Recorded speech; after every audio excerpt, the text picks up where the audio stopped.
Hi guys, how are you doing? Hopefully everybody's well.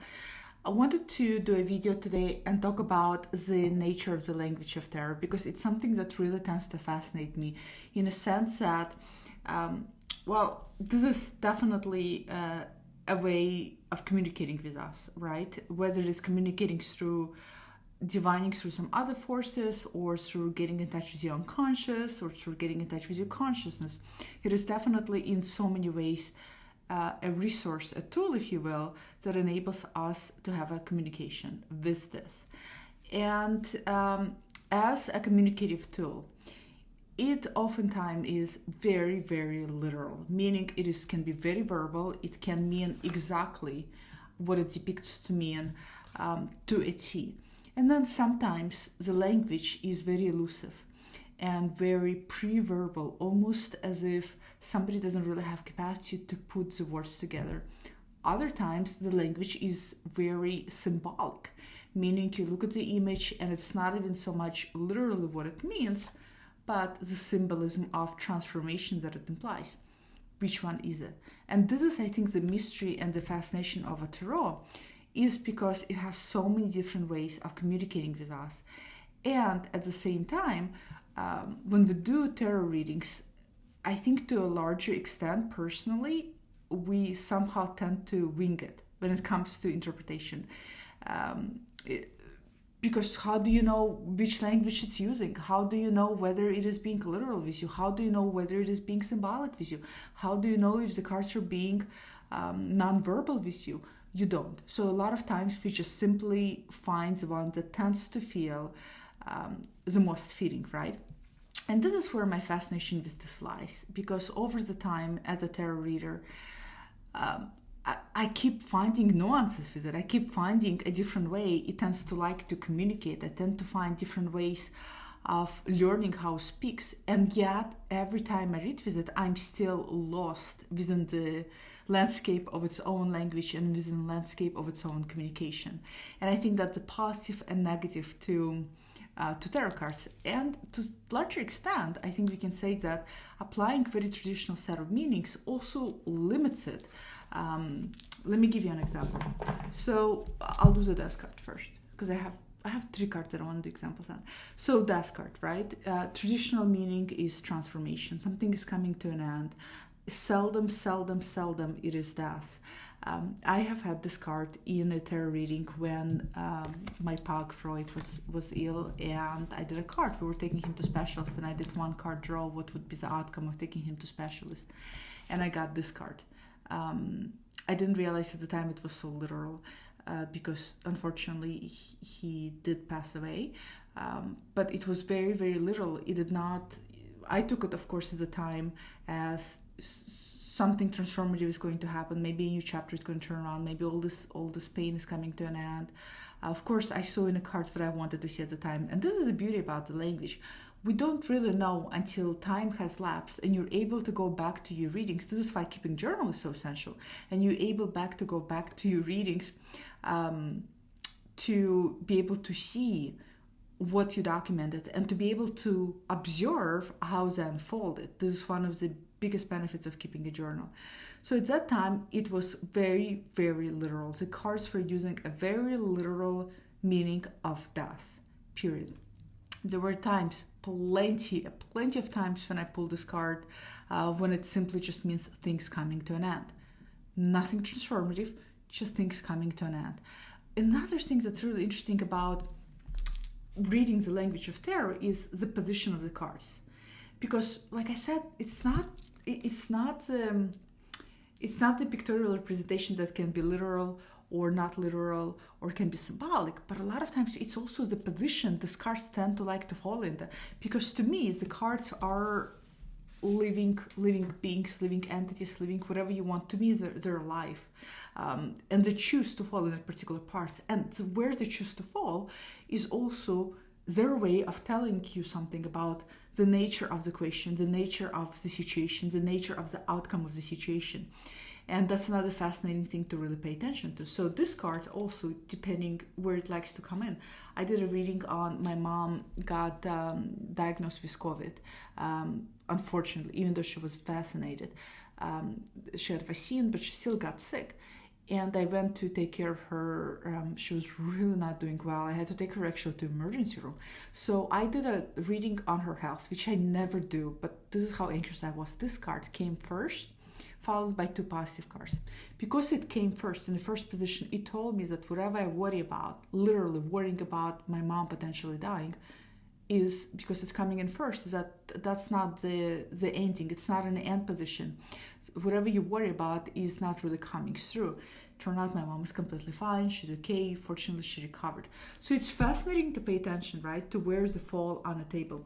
Aleister Crowley, in his book on those tarot, he says in there that, and he sees them as living entities too, and he says that imagine you coming to a ball, and these are characters, these are like individuals you invited to the ball. So you look at your tarot reading as if you're looking at some kind of dinner table.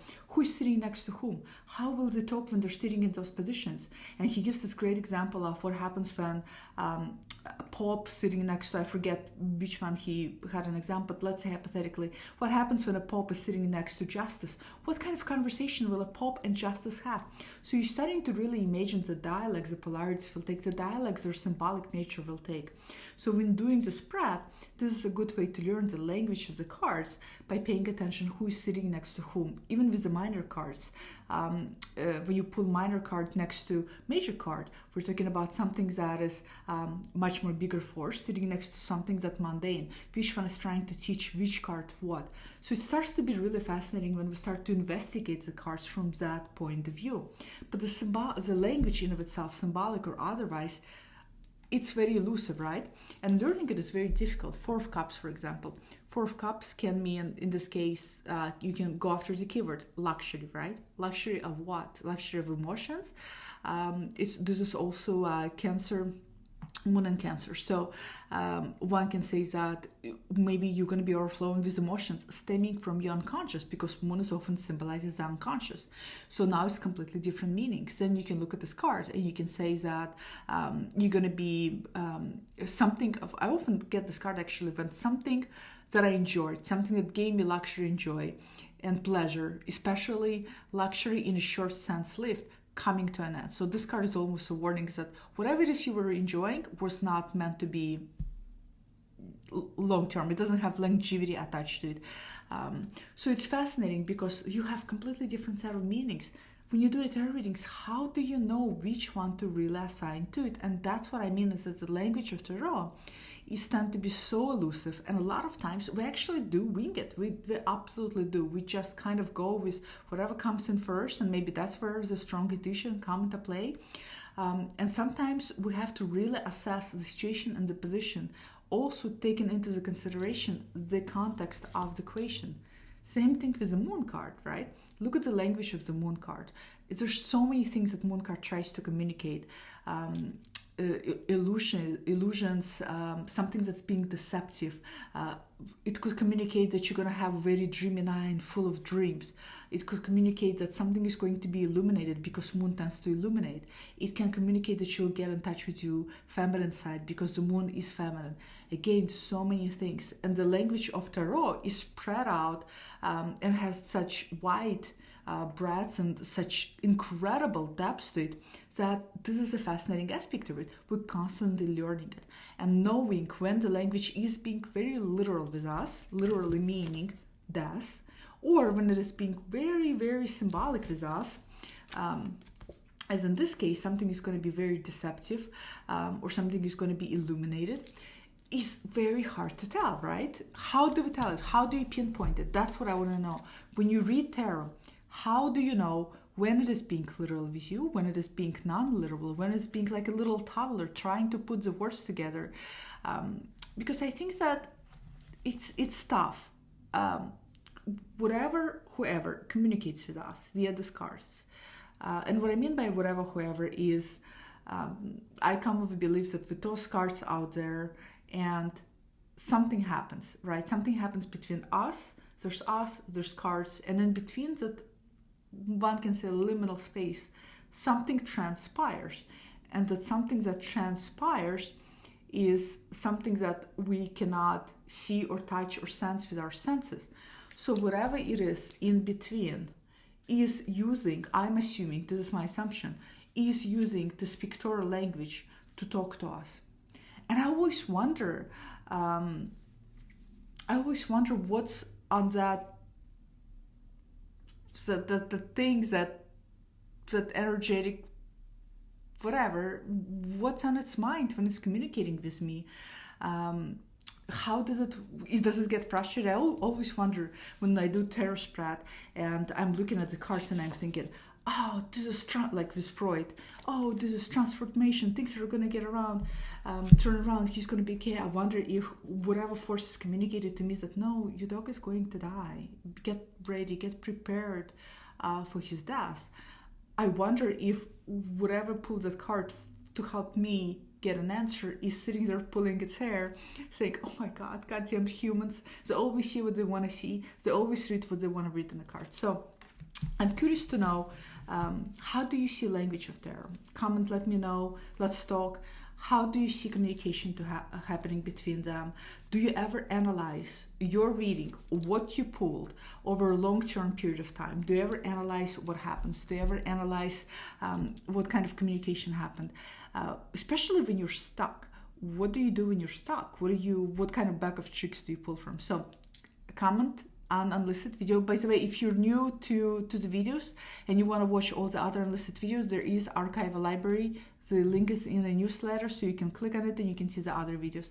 But comment, I'd love to hear your comments. I'd love to see what you're thinking about the language of tarot. I'm constantly thinking about language of tarot. I'm constantly thinking how it's evolving. Especially it's also evolving culturally with us, right? As the context changes, as our representation and how we perceive, for example, what a ruler is, changes, emperor, as the language changes too. So does it mean that now the language is adapting to us, or are we adapting to it? Fascinating topic. So comment, let me know, and I guess I'll talk to you guys next time. Bye.